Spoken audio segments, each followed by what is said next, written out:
લોકમત ન્યૂઝમાં આપનું સ્વાગત છે। વડોદરા શહેર ભાજપ દ્વારા સ્થાનિક સ્વરાજની આવનારી ચૂંટણીઓને ધ્યાનમાં રાખીને સેન્સ પ્રક્રિયા શરૂ કરવામાં આવી છે। શહેરના ચારેય ઝોનમાં દાવેદારો પાસેથી અભિપ્રાયો લેવામાં આવી રહ્યા છે, જેમાં મોટી સંખ્યામાં કાર્યકર્તાઓ હાજરી આપી રહ્યા છે। શહેર ભાજપના મહામંત્રી રમેશ પટેલે અલગ-અલગ ઝોનની મુલાકાત લઈને દાવેદારો અને નિરીક્ષકો સાથે ચર્ચા કરી હતી। તેમણે જણાવ્યું હતું કે સમગ્ર પ્રક્રિયા સંપૂર્ણપણે લોકશાહી પદ્ધતિથી પાર પાડવામાં આવી રહી છે અને દરેક કાર્યકર્તાને પોતાની લાગણી વ્યક્ત કરવાની તક આપવામાં આવી રહી છે। રમેશ પટેલે વધુમાં જણાવ્યું હતું કે ભાજપ વિકાસ અને વિરાસતની પાર્ટી છે અને યુવા નેતૃત્વને આગળ લાવવા માટે પાર્ટી પ્રતિબદ્ધ છે। આ પ્રક્રિયાને લઈને કાર્યકર્તાઓમાં ભારે ઉત્સાહ જોવા મળી રહ્યો છે અને મોટી સંખ્યામાં લોકો પોતાના દાવેદારી નોંધાવી રહ્યા છે।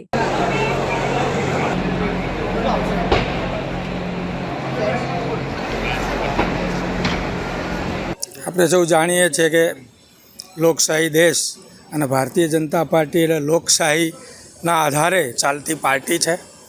વિકાસ અને વિરાસતને વરેલી ભારતીય જનતા પાર્ટી, અને એમાં પણ કોઈ પાર્ટીમાં લોકશાહી દેખાતી હોય અથવા પ્રત્યેક કાર્યકર્તાને પોતાની લાગણી વ્યક્ત કરવાનો અગર આટલો ટ્રાન્સપરન્ટ વ્યવસ્થા હોય તે ભારતીય જનતા પાર્ટીની છે।